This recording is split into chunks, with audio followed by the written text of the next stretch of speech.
Welcome back to the Broadway show. I'm Tamsin Fidel, so let's get back to it. It's one for the ages, the critically acclaimed Broadway musical, Kimberly Akimbo. It's a story of a 16-year-old girl who has a rare and fictional rapid aging disease.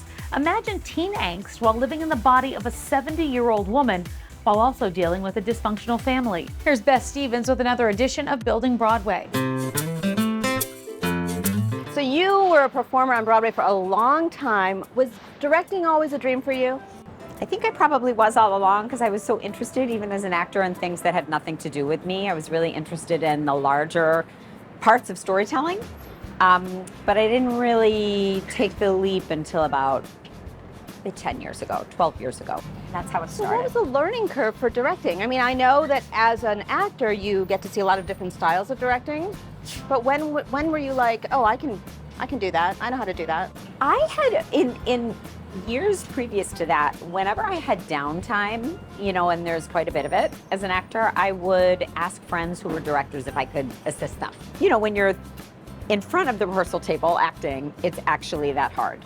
And it's very hard to see the forest for the trees. And then you are 3 feet on the other side of the table watching it, and the clouds part, and it seems so easy. The solution seems so easy.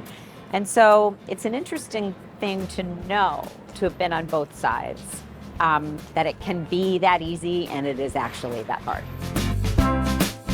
So let's talk about Kimberly Akimbo. This is your first directing credit on Broadway, and congratulations on your Tony nomination. Thank you. What was your way into Kimberly Akimbo? Well, with a new show, it has to be the writers, no matter what.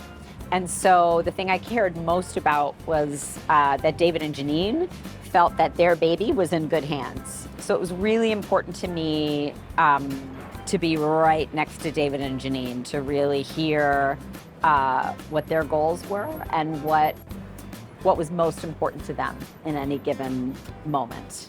So I spoke with David Lindsay-Abaire and Janine Tesori, and this, of course, is based on David's play that was produced off-Broadway, and Janine thought it could sing. When you first saw the script, did you think, oh yeah, this is a perfect musical? Yes. Oh.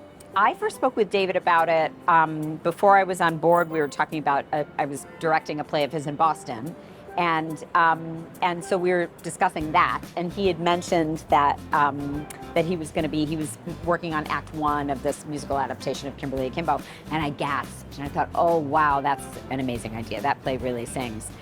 And so when it came around about a year later, I was really excited, and then really delighted to hear the score, because in fact, and I think David has said this, it really has deepened the play because you have insight into the character's subtext that you don't have in the play.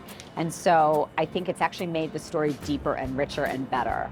So for people who don't know, this musical is about a teenage girl who appears to be much, much older. But there's also this aspect of it where everyone is just a little quirky, a little off. So tell me about finding the sort of the humanity and the realness in those very quirky, very funny characters. Well, I think the challenge with this play is they're very funny, and they could be very broad. And it was really important to us, particularly with the parents and with Aunt Deborah, that we're not just looking at villains, because they actually, they love Kim deeply, but they're bad at it. And I think we know a lot of people like that, who the intent is right, but the execution and the impact is all wrong. And so I think you can't, if you just have sort of arch villains or sort of broad characters that aren't based in truth or based in any of the details from our own lives, I think it's hard to connect.